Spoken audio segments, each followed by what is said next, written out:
When we remember a time, we remember moments. A kaleidoscope of the sights, the sounds, the emotions that remind us of the way we were.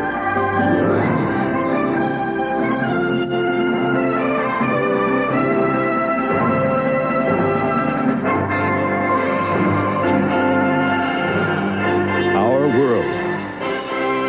It's about time. Here are Linda Ellerby and Ray Gandolf. For the next hour, think of your television set as a time machine. And think of this not as a television studio, but as a combination of your grandmother's attic and the old neighborhood.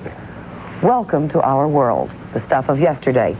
Stuff like the paperbacks we were reading, stuff like the clothes we were wearing, some of us, the toys we played with, what we watched and listened to and saw in the movies. Time traveling, each week a different time, each week a different trip. This is our newsstand here, where you might find an old copy of Liberty magazine for a nickel, or maybe a Clark bar for the same price. It will change a little from week to week to reflect a particular time.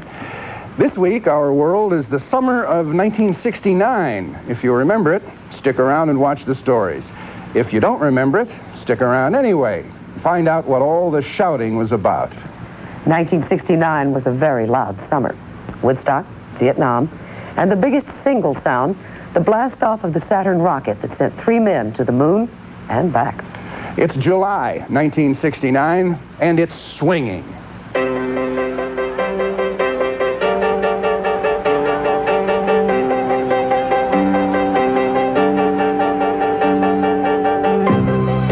End of the spring, and here she comes back.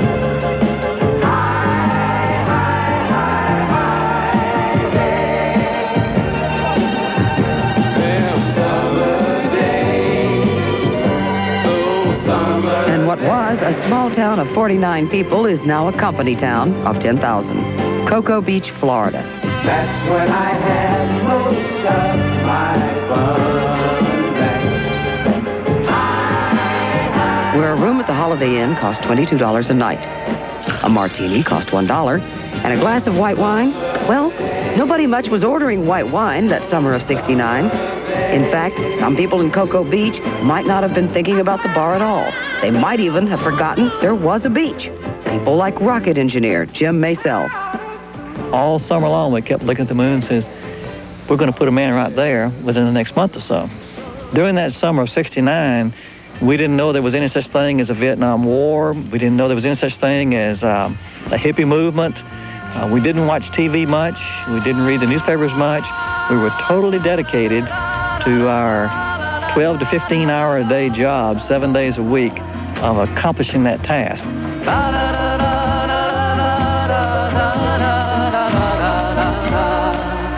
Good morning, starshine. The earth says hello. You twinkle above us, we twinkle below. Good morning, starshine. You lead us along, my love and me, as we sing. We felt like somebody had really done the right thing in terms of challenging the country. Director of Flight Operations, 41-year-old Christopher Columbus Kraft, Jr. To give us a goal like that was almost visionary and, in my opinion, changed the way people in this country think. Good morning, starshine. There's love in your eyes, reflecting the sunlight. This is Swing Arm 9, the steel catwalk that leads into the White Room and the hatch of Apollo 11. The sands of Cape Kennedy, 420 feet below us, are the last view of Earth that Neil Armstrong, Buzz Aldrin, and Mike Collins will have before hoisting themselves into Apollo 11 and heading for the moon. Morning singing song. See the man with the plaque in his hand? His name is Gunther Wendt, and he was the last person to see the astronauts before they left. In fact, Wendt closed the hatch on this and all other Apollo flights. While the other crews were a group, these people were individuals. They would come for a test, in their own car. They would go to lunch separately, and they would do their evening activities or whatever it was pretty much on their own.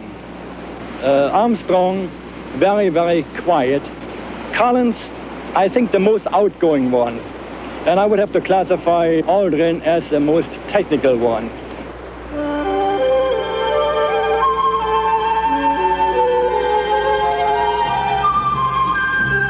10, 9, ignition sequence starts. 6, 5, 4, 3, 2, 1, 0. All engine running. Liftoff. We have a liftoff. 32 minutes past the hour. Liftoff on Apollo 11. Tower clear. This is the dawning of the age of Aquarius, age of Aquarius. To think of that type of vehicle balancing on a tail of flame, maybe 1,000 feet long, and not falling over and guiding itself perfectly and achieving exact position in space that it had to go into, is almost unbelievable. Even today, looking back on it, it just seems like a dream that we were actually able to accomplish it. The journey of the astronauts is more than a technical achievement. It is a reaching out of the human spirit. What do you think they might find up there? Nothing but just the moon. Imagine a rocket ship to the moon. In Eagle Pass, Texas, along the Texas-Mexico border, this was a tough thing to imagine. I know. This is where I was living. This is where I watched the moonshot. In between diaper changes and feedings. Some people thought we ought not to be going to the moon at all. They thought there were enough hungry people to feed right here on Earth. And some people here and other places said we never really went to the moon. They said it was nothing more than a trick of television. Later that same summer, the same skies lit up by Apollo 11 turned nasty when a hurricane hit the Gulf Coast with such force we felt the winds clear across Texas. And then, even those people who didn't believe in Apollo believed in Camille. Hurricane Camille killed 256 people, and the worst place to be was Gulfport, Mississippi. Sunday night, about 2 hours before the hurricane hit, I drove down this road. Water was coming over this seawall. I could see lights in all 3 stories of that apartment building. The people inside were holding a hurricane party, and the hurricane they were waiting to see had just started coming in. I hear hurricanes blowing. I know the end is coming soon. This supposedly is historically the worst one that's ever hit the coast. 23 bodies were taken from this rubble during the next 2 days. The bodies of several who attended the party were found in the swimming pool.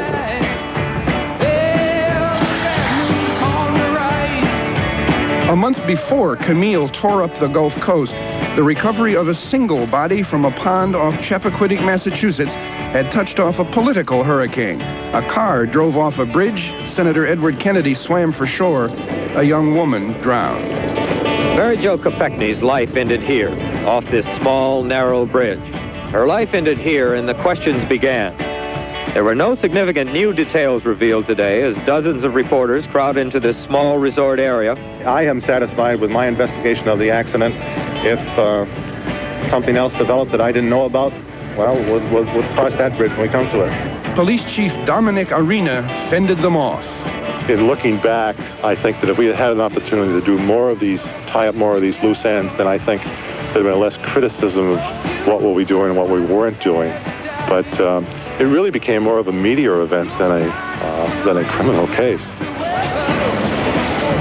know, I felt bad for him, but still, I don't think what he is saying to the people and to the public is the truth.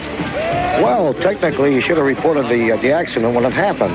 I think it's a tough break for the guy. I mean, the guy's a good guy. He tried to help the girl. I mean, there's more to it than what we know, I believe, you know? I think he should quit. Quit his job right now. Well, I think it was a shame it happened, but a hell of a guy's drinking. Those things can happen all the time.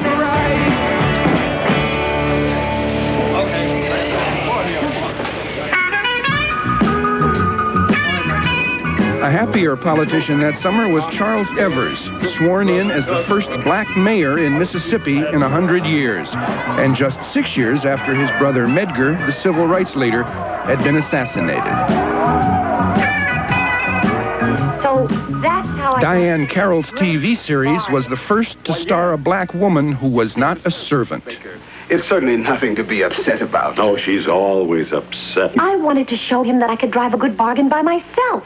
And I do believe that was important, and I think it was the beginning of a new kind of thought in television about presenting minorities.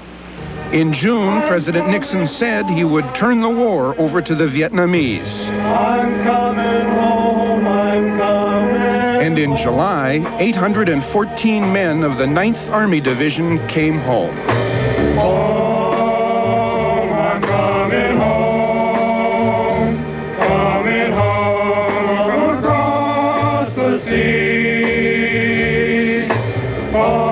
More than 500,000 Americans remained in Vietnam, and the president's critics were not pacified.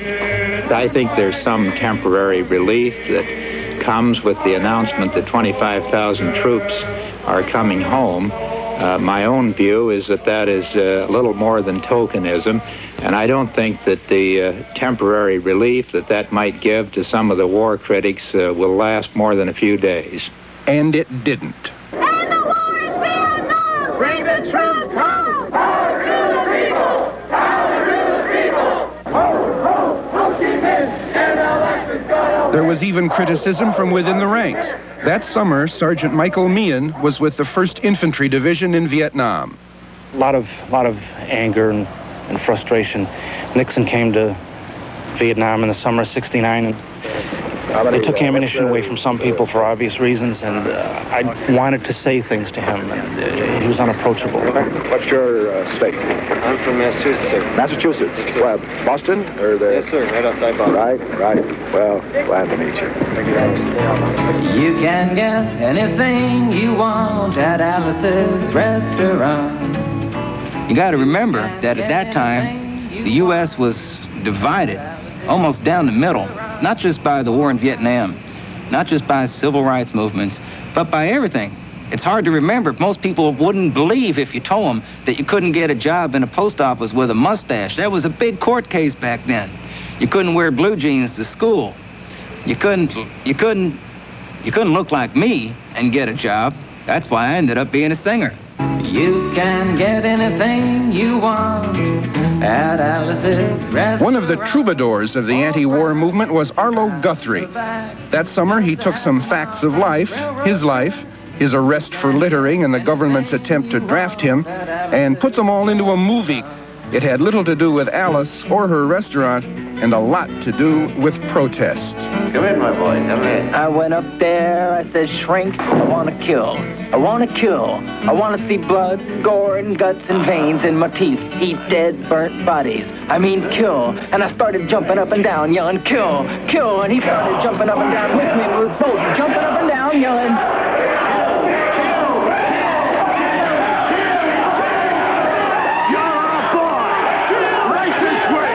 We only got one question. You ever been arrested?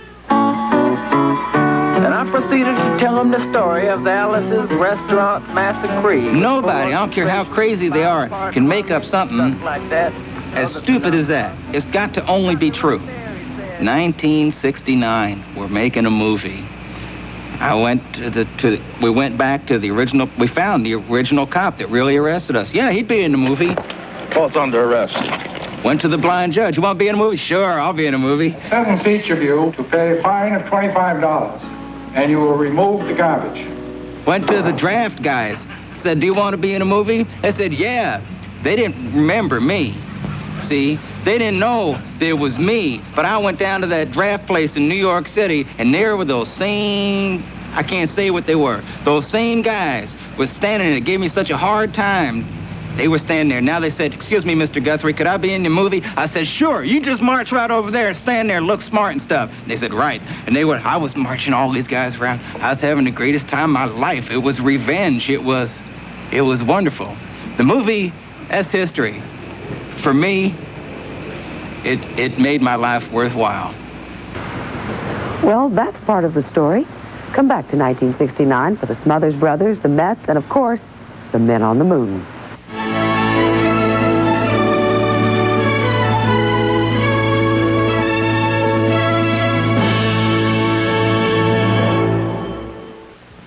What is this? That is a shirt. A shirt? No. This? Oh, it's your ring around the collar. I should have stuck to whisk. I thought you always used whisk. Well, I had this coupon, so I tried something new. Never again. Whisk works better.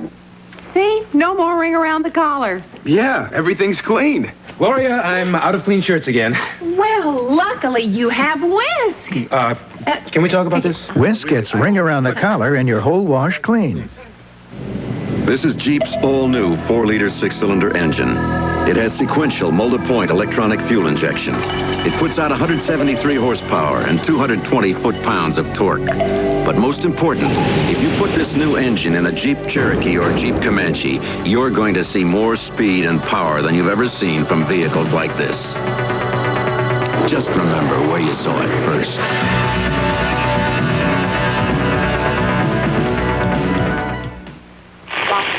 Got a problem with the old TV?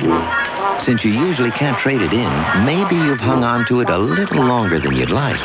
Well, right now at Curtis Mathis, your old TV is worth up to $300 in trade on selected new TVs, stereos, and VCRs, all with our extensive customer service and exclusive 4-year warranty.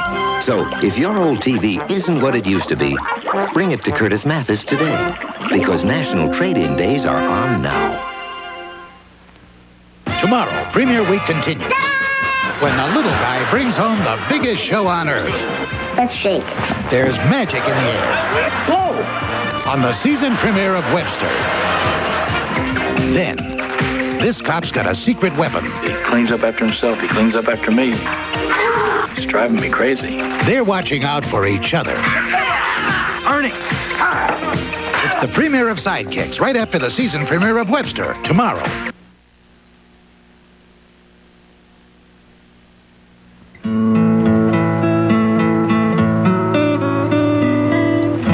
Welcome back to our world. At the newsstand in the summer of '69, the big general interest picture magazines were still thriving.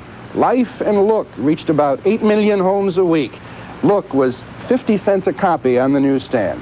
Raunchy novels were in. The Love Machine and Portnoy's Complaint topped the bestseller list. Honky Tonk Woman by the Rolling Stones was on all the jukeboxes, and movies were rushing to push sex and violence to new boundaries. But the top box office grosser the week ending July 9th was sexy in name only. A Volkswagen had the title role. The Love Bug was a car.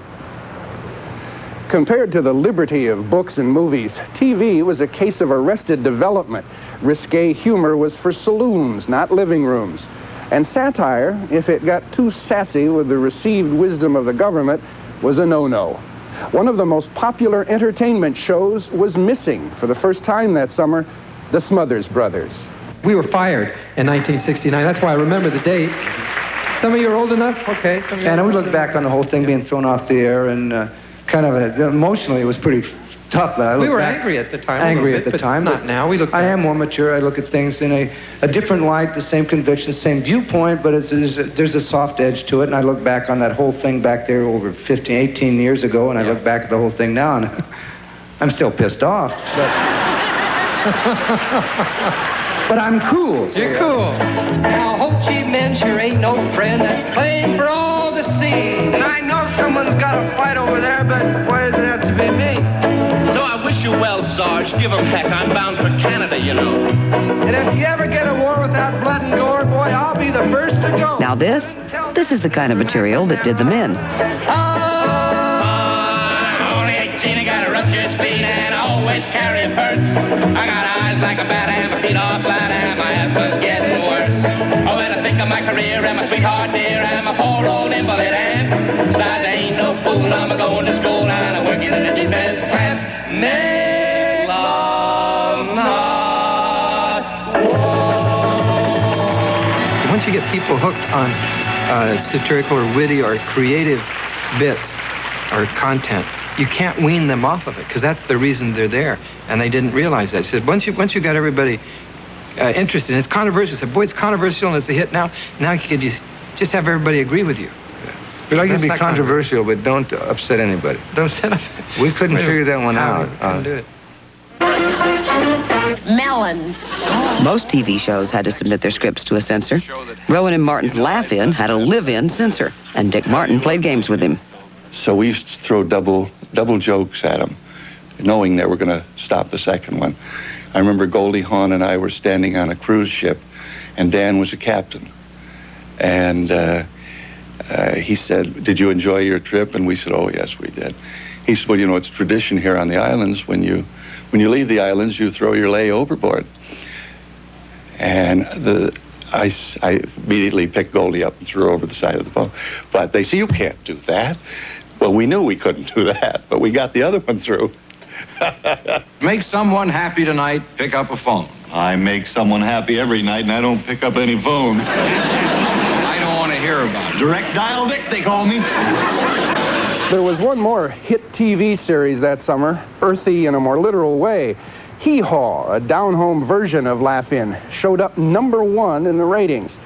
Its only reference to the moonshot, though, is a crescent-shaped opening in an outhouse door. Movie magazines wondered why Eddie Fisher was divorcing Connie Stevens. I missed that issue. So did I. Jacqueline Kennedy Onassis turned 40. Her husband's birthday gift, reportedly a 40-carat diamond. It was the summer GE advertised that nuclear power would soon do away with America's smokestacks. And Ethiopian Airlines advertised with the slogan, "East Africa, it swings." Ho Chi Minh, president of North Vietnam since 1954, died. But the death most Americans remember from that summer had nothing to do with war. Nothing at all. Judy Garland's daughter, Liza Minnelli, had requested that her mother's funeral be held in as dignified a manner as possible. Apparently, she's getting her wish. Some of the thousands of people who came today have been standing on line for hours, but they were quiet, orderly, respectful. They moved slowly into the funeral home and into the chapel where the body of Judy Garland lay in a glass-topped casket. She was wearing a long gray silk dress, the same one she wore a little over 3 months ago when she was married. Her only jewelry, a plain gold wedding band. Way up high. She was one of the funniest, most optimistic, brightest people that I've ever known. And anybody you talk to who knew her will tell you that. Somewhere over the rainbow, skies are blue, and the dreams that you dare to dream really do come true.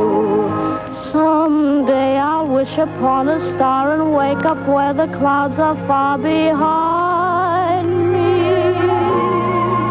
Judy Garland's music remains with us. And in the summer of '69, we actually were able to look up and over, way over the rainbow, all the way to the moon, courtesy of television. Hey, sequence, camera coming on. NBC scored a beat by announcing it would cancel nearly $2 million of regular programming to cover 30 hours of moon landing. ABC and CBS quickly followed. The show would be beamed to the U.S., Europe, and Asia, but not to Africa because, they said, there weren't enough TV sets in Africa to make it worthwhile. Concerning TV, the astronauts were told, there will be 1 billion people watching, so don't screw it up, okay?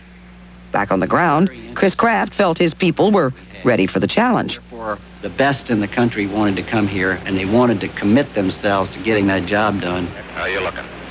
Your systems go? The average age of my organization in 1968 and 69 was 26 years old. One of those whiz kids would become an inside hero, Flight Controller Steve Bales.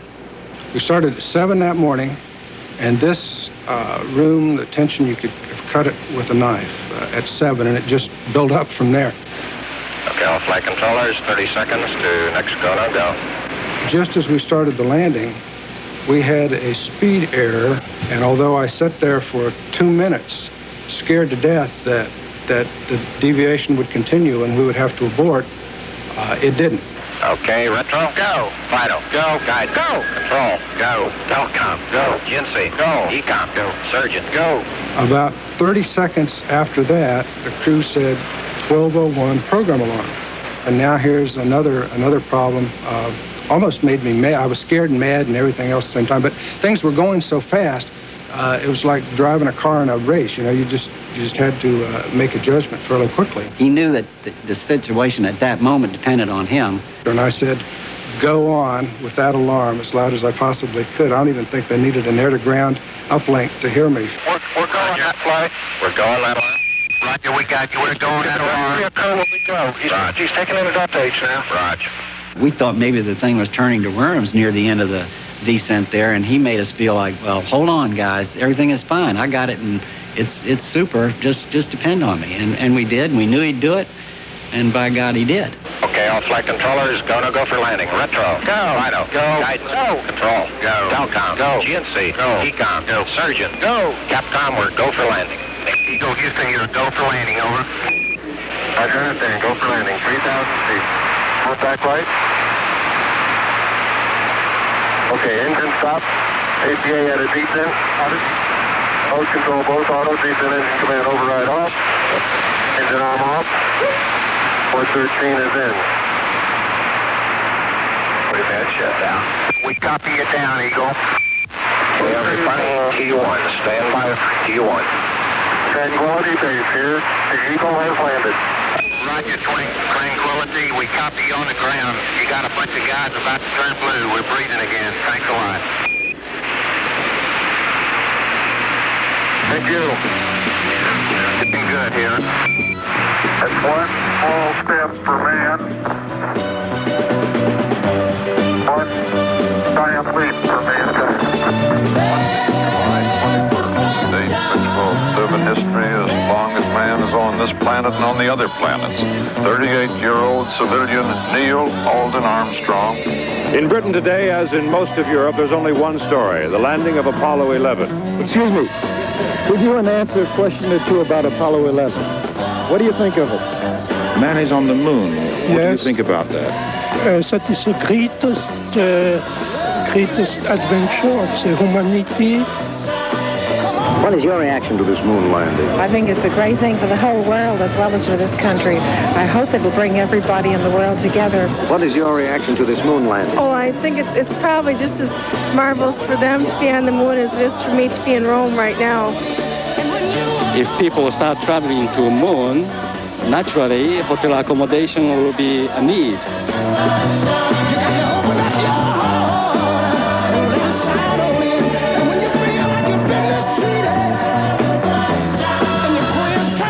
The promise was fulfilled. We had gone to the moon. That night, we watched the astronauts on television and remembered the pledge which John Kennedy made in 1961. I believe that this nation should commit itself to achieving the goal before this decade is out of landing a man on the moon and returning him safely to the earth. We were in Montreal playing a series, and we were leaving town. And that was the day that the afternoon that the landing was taking place on the moon. And we all sat there in disbelief. That something like that could happen. And you talk about metaphors. I mean, we just looked at each other and said, why not? Ever since I was a young boy, I played the silver. More than moon landings and metaphors, it was Tom Seaver and the rest of the New York Mets who were responsible for the awakening of that long-dormant franchise. 9.5 games behind on August 13th, the amazing Mets began their amazing drive. He stands like a statue, becomes part of the machine. Feeling all purpose. In an early September series with the first-place Cubs, the Mets cut the lead to a half game. And when the Cubs looked out of their dugout, the future was black. And all of a sudden one night, this black cat comes running out in front of the dugout. It was like an omen. And, you know, the fans went crazy. Amazing! Amazing! Amazing! It's amazing! Come back to the amazing counterculture of the summer of '69, to its beauty and its beast, Woodstock and Charles Manson.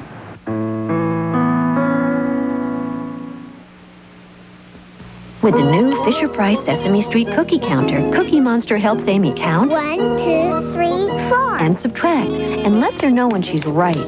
4 and 4. 8. The Fisher-Price cookie counter. Wow, look at that. With the Fisher-Price Micro Explorer set, Wow, look at that. little explorers can make their very own slides or focus on a series of amazing pre-prepared images. The Fisher-Price Micro Explorer set. Hello. Last month, Doc Rivers put his pig in the California State Fair, and it won the gold medal over all the other pigs. That is Doc Rivers' pig there with Ed. Ed is the one in the hat. In the wine cooler category, the cooler that won was the Bartles & James Premium Wine Cooler. So be sure to choose Bartles & James as a superior refreshment, or with just about any kind of food. It goes especially well with beef, lamb, fish, and chicken. Thank you for your support. In a moment, our world continues, recalling the way we were in the summer of '69. A network television premiere. Raiders of the Lost Ark. Join the adventure Sunday.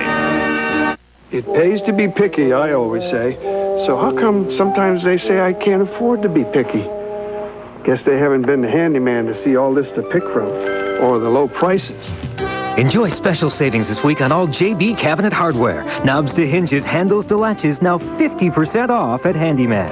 And while you're browsing, don't miss the 50% savings on Pammy bars, towel racks, toothbrush holders, and more. Now that's value. That's handyman. You can too afford to be picky. 1 out of every 3 of you will have to go to court sometime in your life. When you go to court, you don't want a judge in the hip pocket of some politician or special interest group. And you don't want a judge who's afraid of them either. California has a Supreme Court that's tough, fair, and honest. In this state, justice isn't for sale. It's for everyone. That's a California tradition worth keeping. Students, the paddle, and school discipline. Perspective on Nightcast.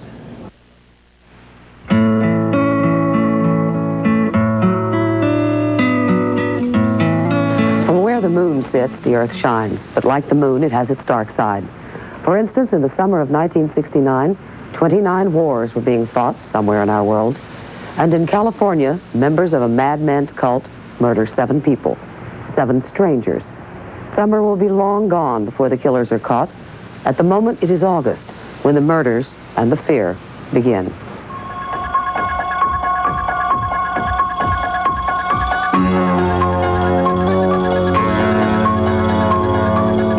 have 5 dead bodies, all apparently by gunshot. There are 3 male bodies and 2 female bodies. The area is a nice area. The home's a $200,000 home. We have a weird homicide with 2 bodies inside, 2 bodies outside. We don't have anybody that we can talk to. Police here at Sharon Tate's home in Bel Air tell me they have not determined the cause of death of Sharon Tate or 4 other persons found here this morning.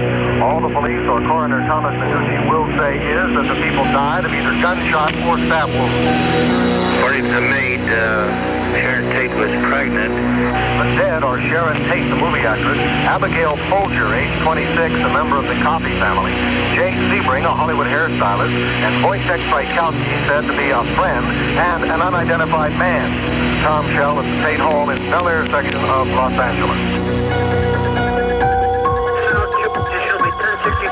On Saturday, August 9th, at a house in Benedict Canyon leased by movie star Sharon Tate and her husband Roman Polanski, police find the slaughtered bodies of 5 people, including that of the actress, 8 months pregnant.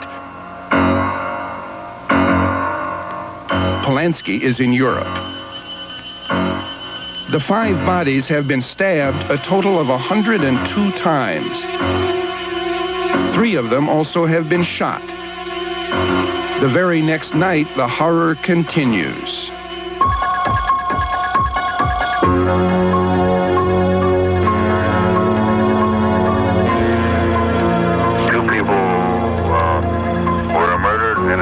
Similar to what transpired in West L.A. the day before.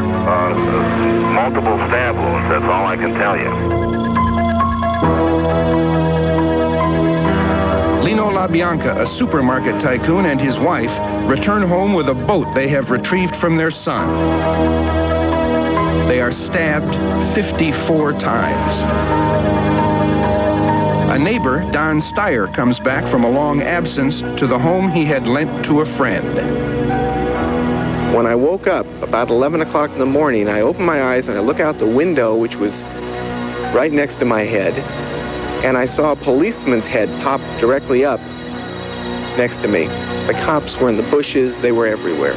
So I then was in a cold sweat. I tried to get a hold of my friend, and at that point, his mother told me what had happened next door at the LaBianca house. And the first thought in my mind then was, gee, my lights were on all night, the doors were wide open, I was up. But for the grace of God, it could have been me. Hollywood panics. People hide behind multiple locked doors, if they can. It takes 2 weeks to get a locksmith. It takes $1,500 to buy a guard dog. Hollywood became an armed camp. Kerr's Sporting Goods on Wilshire Boulevard ran out of small handguns.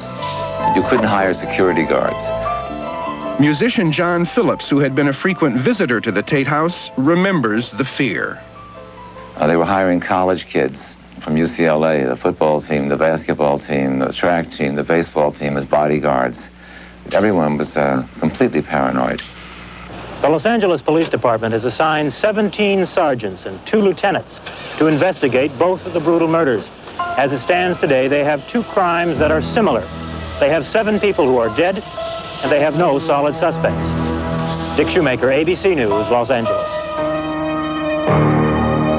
The killers would not be caught for months. In August, police are concentrating their search in Los Angeles. But while the city trembles, the strangers who created the terror are bivouacked at an old ranch far away in stark, rugged territory that is as hostile to outsiders as they are. A half-day's drive from Los Angeles, near the southern edge of Death Valley, some of the most godforsaken country on earth. A 34-year-old man who had spent half his life in prisons and who likened himself to Christ, frolicked in the wilderness that summer with his disciples, most of them women, all of them younger than he. Nourished on sex and drugs, they had surrendered their minds to Charles Manson. They were his family. 4 of those disciples committed the Tate LaBianca atrocities because Manson willed it. The hardcore Manson family numbered about 3 dozen, not all killers, but all acolytes of evil. The family is the dark underside, the perversion of the hippie counterculture that flowered in the summer of 1969.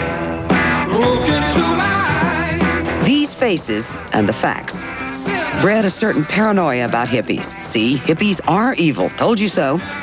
Earlier that summer, Hollywood told a different story. In the movie Easy Rider, the young and alienated were heroes. A couple of counterculture cowboys who rode motorcycles and were sensitive and were senselessly murdered by the straights.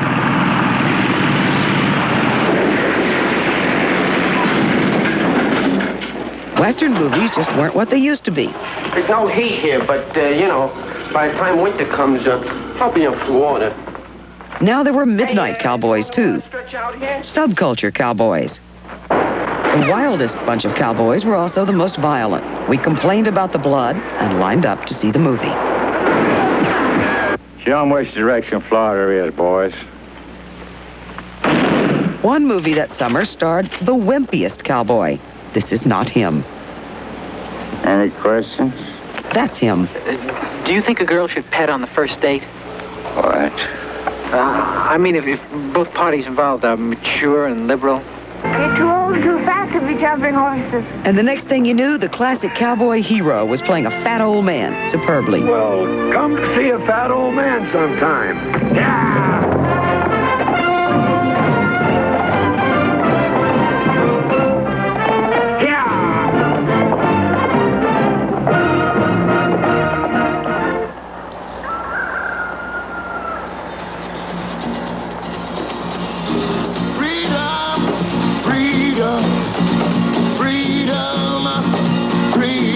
Welcome to Max Yasgur's farm in upstate New York, and a commercial enterprise that would become an almost mythical event called Woodstock. Sometimes I feel like a motherless child. A rock concert which ended up glorifying getting along, or put another way, peace. 27-year-old British musician Graham Nash was one of the players. Woodstock was a précis of all that was going on. It was a gathering of 500,000 kids who finally realized that they could have a good time without being policed. They could have a good time without their parents being present. They could have a good time just between themselves. One of the first at Woodstock to count the house was production manager John Morris. We were standing on stage, and we decided that we had to take a break, and I ordered everybody to go home and take a shower. Took 3 hours to get out. The Hog Farm Commune ran the soup kitchen, and one of its members, despite being 8 months pregnant, was there with her home movie camera. Lisa Law. One of the greatest moments is when I shot pictures of them coming down the road towards the stage. Thousands and thousands and thousands walking because they'd left their cars way back there. You could see way down there, 20 miles, you know. And it just said, wow, you know, just like that. Oh, baby, There were roughly 2.5 million people in a 17-mile circle. That's a hell of a lot of people. coming in from London from over the pole, lining up a Carolina. Many Americans couldn't see what was such a big deal about Woodstock. To them, it was a mud-puddle world occupied by an alien species. People like 22-year-old Arlo Guthrie. Coming into Los Angeles, bringing in a couple of keys. Don't touch my bags if you please, Mr. Custom Man. You had to be there. It was the first time that there was sort of there was just more of us than them. There was a lot of far out, man, this is really happening kind of language. You were taught to speak in a certain correct way, and now all of a sudden you began to communicate in short bursts. I think the amount of marijuana that was smoked and the amount of drugs were taken added to that non-verbal communication. You would look at someone and you would understand what they were saying. You would understand what they were about to say, so that they didn't have to say it. You know, it's cool. And you knew exactly what was cool. You didn't have to ask, well, what's cool? You know, you knew that it was cool. One act didn't show up, but it was cool. They asked Country Joe McDonald to fill in, but to McDonald, it was not cool. Oh, my God. No, they're not serious. So I said, I don't have a guitar. And John said, that's okay, wait a minute. And he ran off somewhere, and I thought, oh, no, what's he doing? What the hell's going on here? And he came back with this cheap Yamaha guitar, you know. And so I sussed it out, and I thought, okay, it'll work. But there's no guitar strap. I can't play without a guitar strap, you know. So I thought, phew, I'm out of it, you know. And then they went off with his guitar, and they came back with this piece of rope, you know, which they tied on, you know, as a guitar strap. But I thought, they're not going to give up, you know. I can't get out of this. It's impossible. Give me an F! And then everybody turned and looked right at me and went, F! And I thought, oh, my God, you know. So then I just went on, you know. There was no stopping. I couldn't stop it then. And I just went on. Well, come on, Ollie. of you big, strong men. Uncle Sam needs your help again. Got himself in a terrible jam way down yonder in Vietnam. Put down your books and pick up a gun. We're gonna have a whole lot of fun. And it's 1, 2, 3. What are we fighting for? Don't ask me, I don't give a damn. The next stop is Vietnam. And it's 5, 6, 7. And what was music at Woodstock already was fact for some other young Americans. We're all gonna die. Always that summer, there was the war and the soldiers we sent to fight it. There was an ocean of people at Woodstock, and there was a sea of death in Vietnam. There were about as many people at the Woodstock concert making love and not war as there were people in Vietnam, American soldiers in Vietnam, making war and definitely not love. Were they right? Were we right? To the families and friends of the young men and women in Vietnam, right and wrong were nothing compared to life and death. A letter from Vietnam, read by actor Richard Thomas. Dear Brian, well, I'm still here in Vietnam, but should be home by mid-August, barring something out of the ordinary. Diane has been doing outstanding at Westchester. She'll be looking forward to my return so she can vacation for a while prior to returning to school this fall. She'll probably be going to University of Maryland, in that I received my orders to return to the Naval Academy to teach Chinese to first semester students. I've got many plans, and none. You know how it is. I'll probably just stay in the Marine Corps and rest well in security and hope for another war somewhere to do my thing. It is all the time and experience. I couldn't have done it any other way, and will never regret the past 13 months. Your not desiring to come is rather immaterial, in that if you're assigned, you go. Or if you feel strongly against doing so, resist. At either rate, you're definitely the man of decision, if dictated so by your principles. Really, it isn't all that bad. War, I mean. In the large sense, disgusting. But in the smaller sphere, combat is a happening. At least we know this is at last the war to end all. I really have no perspective. Until later, your friend, Michael.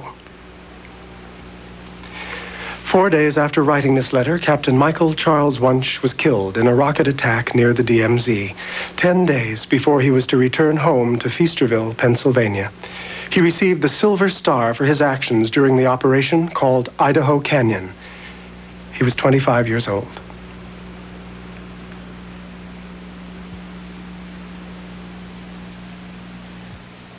You're telling me Trident helps fight cavities? It always has? Well, I knew Trident didn't cause cavities, but help fight them?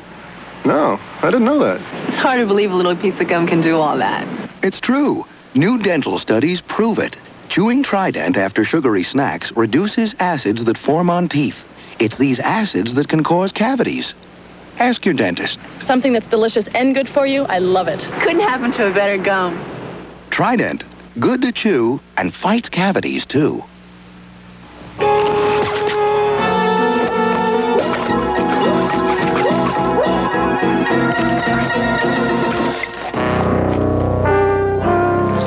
Glad Cling Wrap. When we say cling, we mean it.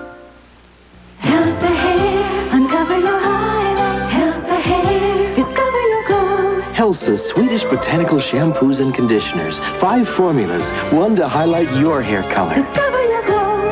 Help the hair. The name Progresso means progress in Italian. But we don't put too much progress in our soup. Where we come from, you don't fool around with a classic soup recipe, which is why our minestrone is still a classic. We still think chicken noodle soup should be more chicken than noodle. That may not be progress, but it's delicious. It's not that Progresso is against progress.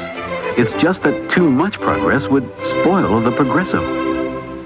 TriStar Pictures and Raystar are proud to present a special exclusive showing of a new motion picture that is already being called the best movie of 1986. What would you do if you could do it all over again, knowing what you know now? Francis Coppola is taking Peggy Sue back with the chance to change her destiny. Kathleen Turner, Peggy Sue Got Married. Or will she?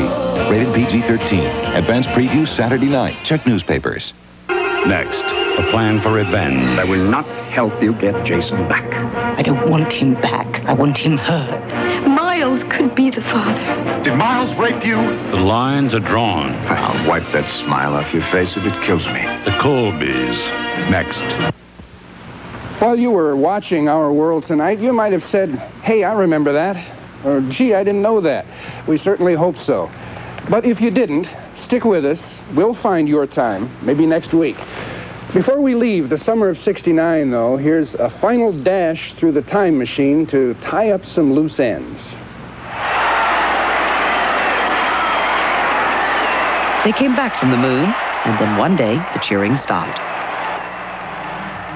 All your life, you were only waiting for this moment to arise.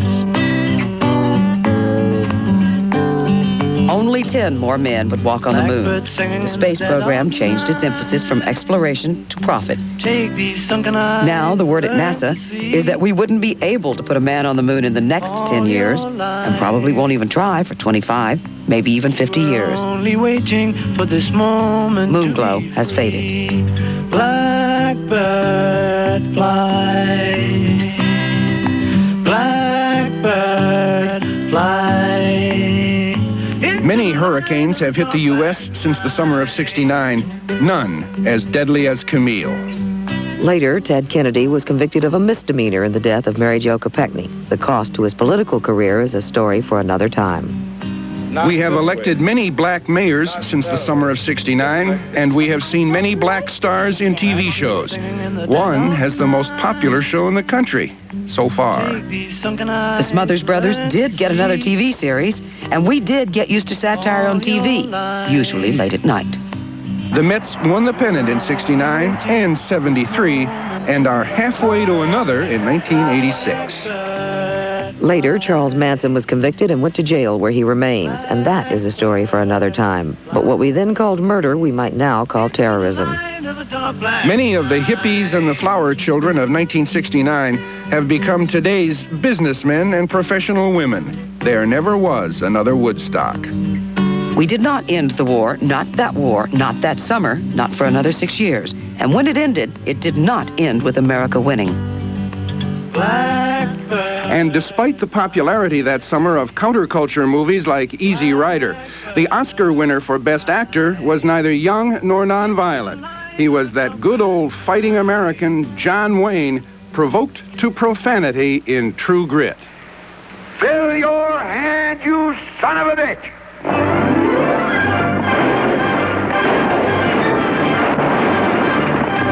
You were only waiting for this moment to arise.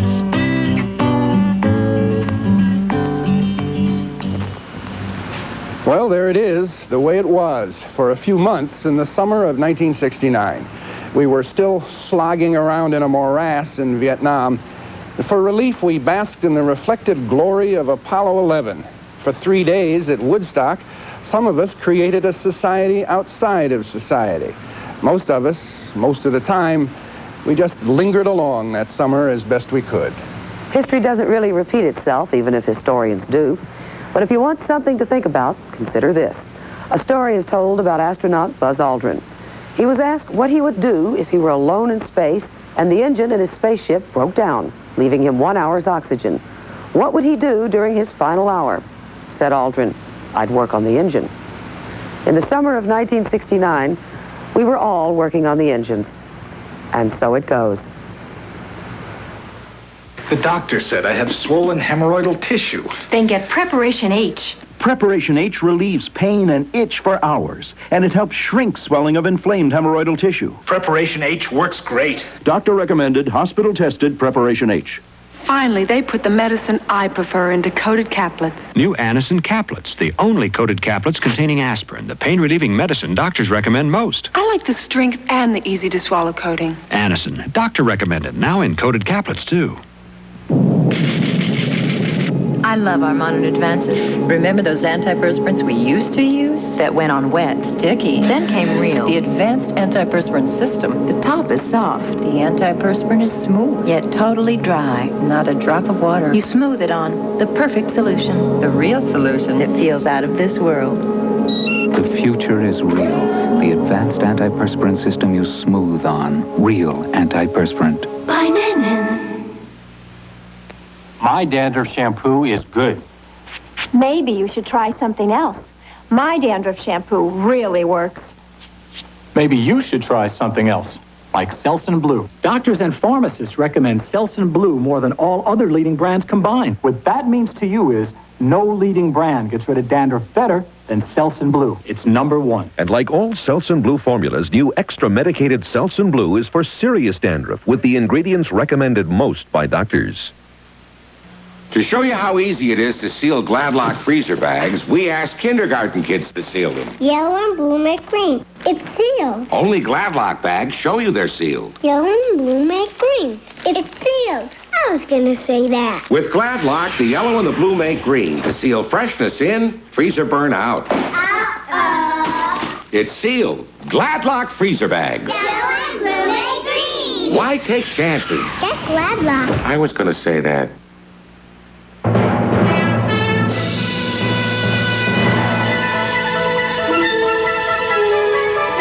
Other moments from the summer of 1969. President Nixon announced plans to put a man on Mars by the year 2000. Warren Burger was sworn in as the 15th Chief Justice of the United States.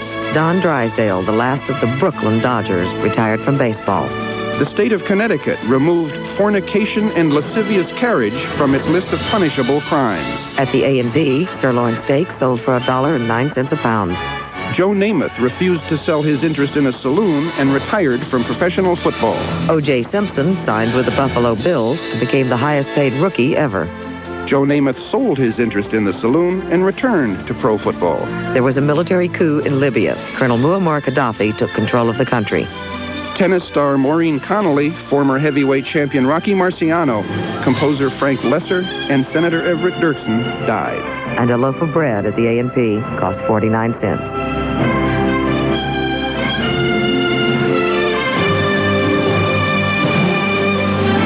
This is Barbara Walters.